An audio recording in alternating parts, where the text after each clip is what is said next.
On the 80th anniversary of the liberation of Auschwitz comes an unprecedented exhibition about one of history's darkest moments. Auschwitz, not long ago, not far away, features more than 500 original objects, first-hand accounts, and survivor testimonies that tell the powerful story of the Auschwitz concentration camp, its history and legacy, and the underlying conditions that allowed the Holocaust to happen. On now exclusively at ROM. Tickets at rom.ca.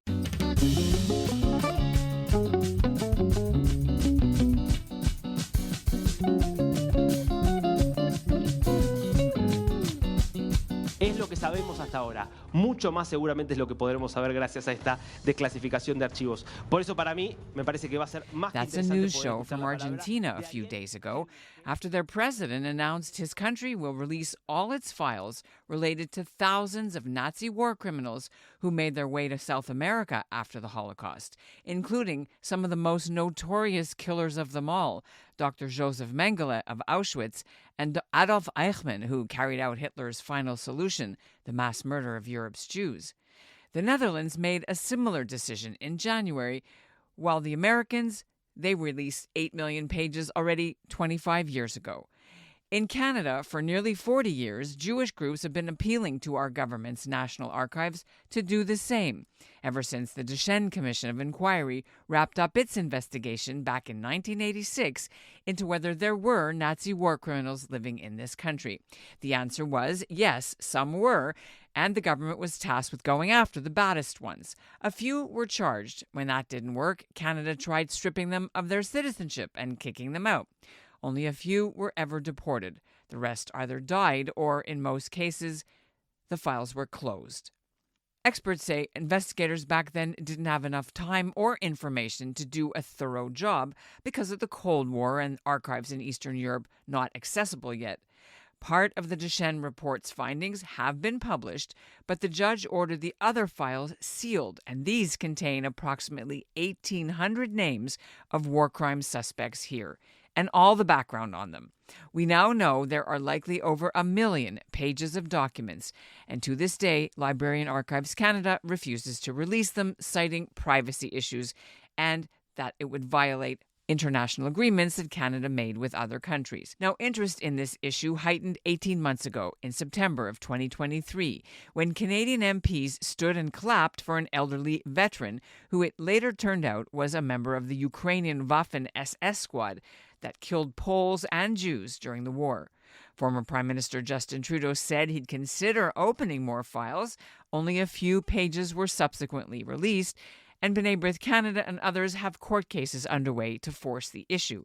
But now, though, a class of history students and their professor at the University of California in Los Angeles appear to have found the names. They stumbled on a trove of RCMP files online, probably most, if not all, of the secret list of suspected war criminals. And here's the crazy thing. It turned out the Canadian government actually released these files publicly 5 years ago to someone, we don't know who made an access to information request. And they've been on a Canadian website. There's a million things that could be done here. But instead, what they decided to do time and again, whenever this issue pops up, it rears its head every 5 or 10 years, is to take a look at it in its face and just say no and pretend it's not there and move on. And the moment we're in right now is a product of that behavior for the better part of half of a century. I'm Ellen Besner, and this is what Jewish Canada sounds like for Thursday, April the 3rd, 2025.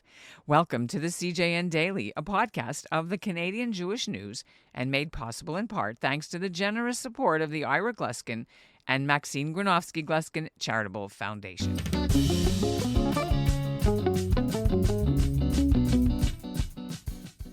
And before we get into today's story, I want to let you know about the CJN's new fully reimagined print magazine. It's called Scribe Quarterly. It's a beautiful, innovative work of Jewish journalism, catering to the Canadian Jewish community, and it's completely free. Just sign up today at thecjn.ca/subscribe. I've also been going through the RCMP files, and in many cases, the police report that these suspected war criminals had never entered our country, or if they had, they'd already died. you can see how Canada collaborated with German, Israeli, and Soviet authorities to help build a case. And while there are still many blacked out sections, you can clearly see names and even handwritten notes by RCMP officers.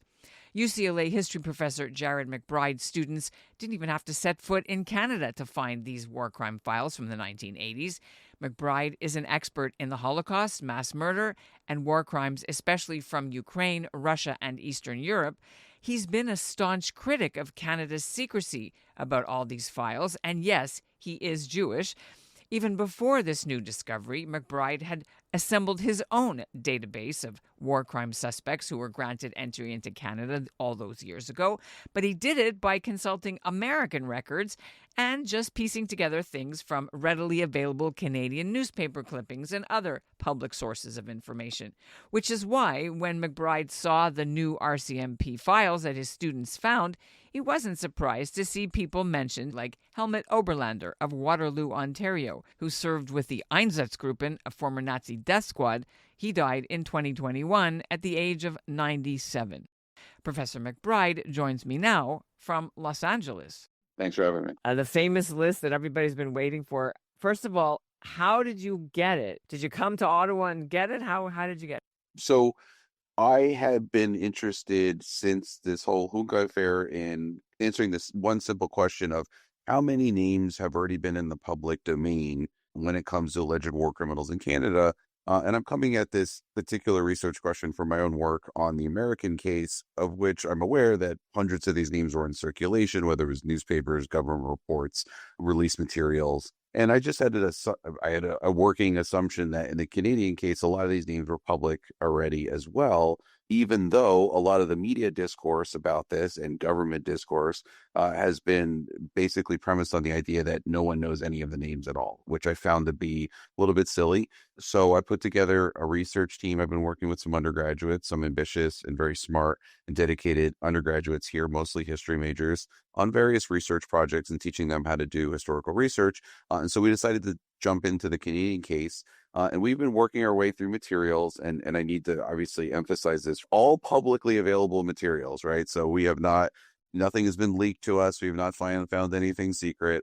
Everything is publicly available. So we've been working through really commonplace things like newspapers and from the 1980s, in which dozens of people's names are listed in newspaper articles because it was being talked about all the time then. We were working through record collections at LAC, at the Libraries and Archives of Canada, which you could see some of these collections listed online. So we have not flown 6 undergraduates to Ottawa. So one of the things that we found accidentally was a release of some materials from the RCMP collection at LAC. So this is record group 196. This is the RCMP collection, and they have a collection there on their war crimes unit. As everyone knows, after Deschênes Commission, RCMP was tasked with doing investigations into war crimes alongside justice. They, in 2011, turned over a bunch of documents to the archives, as it's common in most countries to do. Documents are sitting in the archives, and I found them online in an online repository because somebody had filed an ATIP request, which is basically like FOIA, Freedom of Information Act. Someone filed an ATIP and said that they wanted to see a dozen or so of the documents from 196. They wanted to have redactions removed. The LAC responded and provided them with, a set of PDFs. And even though as an American, I am not allowed to file an ATIP request with the Canadian government, but I am allowed to ask for other people's ATIP requests, and they give me the documents directly. So we effectively just doubled back on someone else's work. But what's interesting, number of the documents that we looked at, you cannot tell what they are. So we're staring at, there's several lists. There's some stuff from the Soviet government. There's, some stuff about communication with the Israeli government. So we're looking at all these documents out of context because we're not in the archives ordering them there. And we're just trying to figure out what's going on with these documents. There's lots of names in these documents. We know they're legitimate because they're findable at LAC. And then all of a sudden, one day, we're staring at this one particular list in which the cover's been ripped off. So you don't know what the list is called. You just know that there's lots of names, lots of redactions, a bunch of scribblings, a bunch of codes. And then all of a sudden it hits us. This list is dated to 1986. This list has 776 names. And then there's 71 names most of which are German. And then there's another 38 names at the end of this list in an addendum. And then we go back to the Deschênes report from 1986. Look at the appendix for part 2. Part 2 is secret. Part 1 is open. Look at the appendix for part 2. And the appendix lists a list of 774 names, 71 German names, and a 38 name addendum. And the other beauty of this list was part 1 of Deschênes, there's like 400 pages of summaries of all these cases. Now, some of these summaries are awful and inaccurate and problematic, but there's summaries of all these cases, but there's identifying markers in those summaries. They're anonymized. So they'll just says case 574, right? There's a bunch of data in there. You don't know what it is. You have no context, whatever. That corresponds with this secret list. So we just went in and just started comparing the names with the summaries, and everything matched perfectly. We don't know that LAC knew what they were working with. You know, they may not have known it was the Deschênes list. All right. I know how, as a journalist, there is a website where you can find out who else has asked for government documents, and you piggyback basically on that. And so that's what you did. Do you know who asked for it? Investigative Journalism Foundation. 2019, they filed a request, and I don't know what they had seen from LAC originally, but they asked for these 12 documents, and then they uploaded them online. They put them online in 2024. We found it by accident. That's insane. Why did they never do anything with it? Well, I don't know. So, I mean, again, and this is the kind of thing where we're still processing the fact that this was just sitting in plain view. With the Investigative Journalism Foundation, I mean, kudos to them. I don't know if they knew what they got. I don't know if LAC knew that they were giving it to them. But again, publicly sourced material, which to everyone listening, it's available to everyone, right? We were not doing secretive work, but it's a wonderful, it's a lesson to everybody, young journalists and young historians, that sometimes the thing is right in front of you. You just have to do your homework. Okay, let's talk about what's in there. The list itself it was never going to be, a tell-all about the situation. The list captures a moment in time when a government was taking a first stab at looking into this issue in the mid-1980s with limited resources at the time, time constraints, in all kinds of politics swirling around. So the list was never going to be a definitive list. They said 300 or so had never entered Canada. A couple of these people were not even in Europe during the war. So it's not to be just critical of the Canadian government. This was the first step. At least it was supposed to be the first step. There's all kinds of people on here. I don't know if they were involved in war crimes. Some of them were definitely involved in war crimes, and some of them were not relevant. But that was always going to be what this list was going to show. And I'm willing to bet, and this is the kind of deeper research that have to be done at a later stage when access is actually provided. I'm willing to bet there's people on this list who are definitely not involved in war crimes, and then there are people who they wrote off the list and said either didn't enter Canada that they were wrong about, or people that they didn't have enough evidence for at the time that may have been involved in war crimes. I'm sure that there'll be some cases like that. So it's a mixed bag, right? It was never going to be a smoking gun of here's 800 war criminals living in Canada, and which maybe one side of this debate was going to say, well, here's all the names and all these people are war criminals. I mean, no one should use that list in this way. At the same time, it's not here's 800 people who were falsely accused by the Soviets, right? It's also not that either, right? There's a lot of complications built into how and why certain names showed up in this list, and then what is the future trajectory of these names in these investigations. But that requires opening the investigation files, right? This is just a first cut. It's a sloppy first cut. And I understand why, maybe it's a later question, the privacy issues, I understand why people are concerned, but there's still a story here of why people's names showed up on this list in the first place. How did they get there? Why were these names submitted? Why were some of these names even entertained, right, by the commission? Because you could have just easily removed some of these people before you even looked into them. So there's a lot of questions that are in the air that could be dug into. I should say, there's only about a fourth of the names actually on the list. We can't see the rest. But I will note, we can name many of them from our other sources and cross-referencing, right? How many, I'm not sure yet. That's future work. But there's 240 names or so visible, and then the rest are still redacted. We were also trying to figure out the formula. I do believe we've cracked it, but the formula as to why they release certain names and not others. Okay, do you want to tell us what you think, what your theory is on that? So my theory is that it's people who have been dead for 20 years. So there's a number of well-known war criminals on this list whose names are still redacted, just to highlight, right? The famous 29, right? There are 29 people who are actually brought into court, or at least court cases are filed against 29 individuals by the Canadian government, right?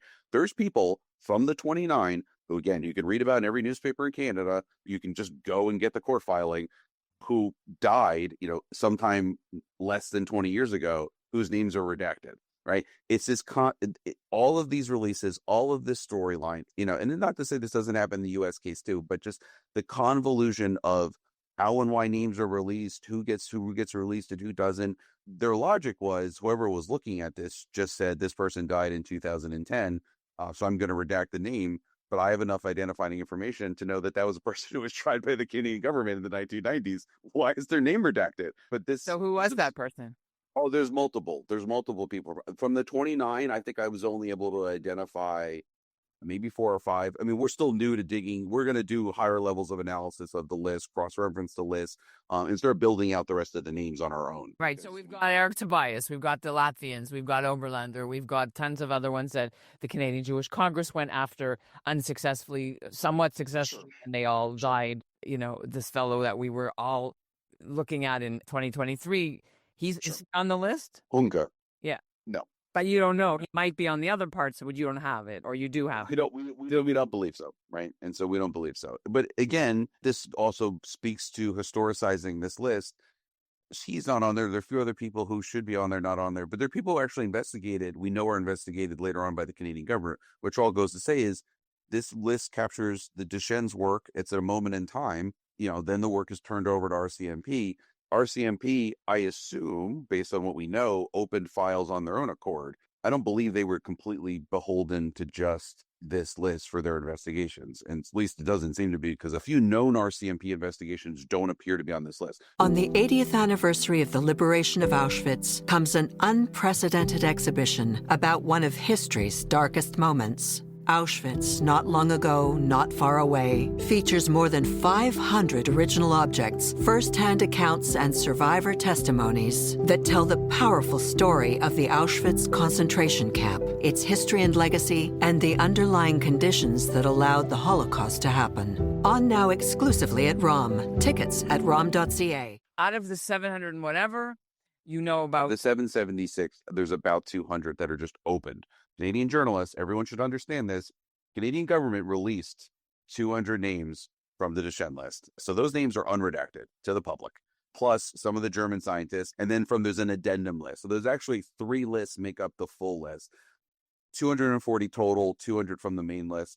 So those names are out there, right? They're just there on the list. You can see them. It's a publicly available document released by the Canadian government. Now, with the Deschênes listers, or this version of it, there is, there's birth dates. And so obviously, if you can tie someone on the right page to the right, where they are alphabetically with a birth date from other information, you can do that. So how many we'll be able to quickly identify on our own accord, again, just for private research, we're not sure yet, but I would take a guess off the top of my head, a fair amount very quickly.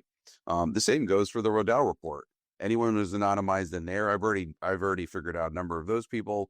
That'll also be pretty easy to do now. So the question is, at what point in time would the Canadian government like to get ahead of the story? But if history's been a teacher here, maybe at no point. Maybe it was always bound to be, a bunch of American undergraduate students who are going to have to figure this out instead of the Canadian government. I just, the whole thing is absurd. It's an absurd situation that it's come to this. I'm proud of our work, and also I'm proud of all the other work and other people who have worked on this issue.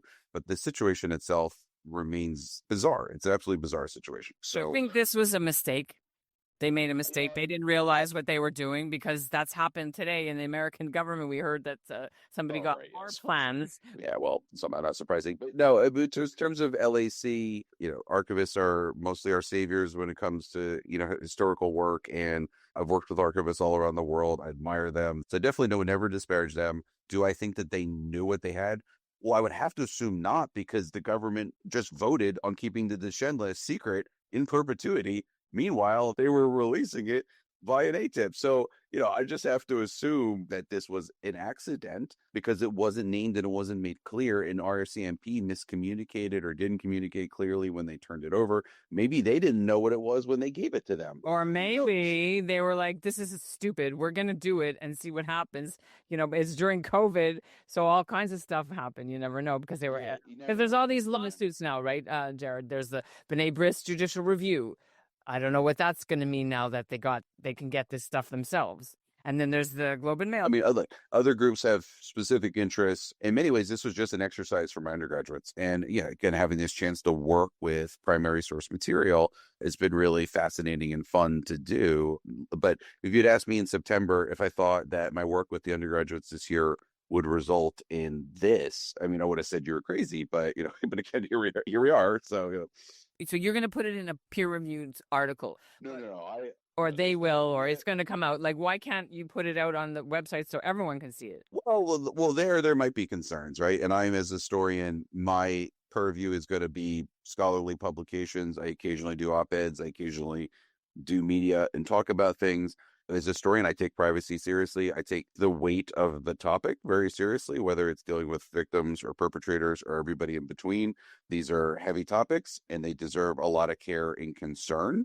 So I would never just put it out there. Although, again, I would just say to other people, and I wouldn't be the venue for that. I wouldn't be the proxy for that. The government's already done that. So the government's already made it available to everybody to see openly. So if other people want to do that, that has nothing to do with us really, or my team or my work. To go back to, what our role in this was, our role was connecting dots, not releasing material. If we ever did publish something, it would be in a scholarly journal. But even in that situation, it wouldn't be naming names and throwing stuff around. Because I actually, contrary to how we've been painted and how this discourse has gone, that's not the goal. That's not our goal. That's not our interest, right? My interest as a historian is not simply getting names from a list and throwing them on the internet or accusing people of things that they've done. There are a lot of layers to this story, this commission, to the war crimes investigation that preceded Deschênes for the next 20, 30 years. This is a very layered and intricate and interesting story that deserves time and historical research, not cheap clicks and not hysteria. And so that as a historian, that's how I will approach things with this material. Right. I'm asking because, the Netherlands in January did 45,000 names of possible collaborators, and it was a huge controversial choice to do it. And it was only done, from what I understand, for people who physically went. You can't just put it all on the internet. It had to be serious. Sure. They were very careful about, how people access this stuff. So I'm asking that with that in mind. Sure. They treated it carefully, but yet there were cases where people were like, I didn't know my father was a collaborator. Oh my gosh. Sure. And look, and those sensitivities can play into a decision, but this has been painted, and this is like, this is again, kind of as a latecomer, this has been painted in a black and white manner by various parties, right? This is not, as I've said, to go back to the list itself, these people are not all guilty of war crimes. They're just not. But that doesn't mean that no one's guilty of a war crime, right? This idea that either the list must be completely redacted and blocked from public view for, I don't know how long the argument is, forever, or that it has to be all released tomorrow. I've talked with people who have strong views on both sides of that.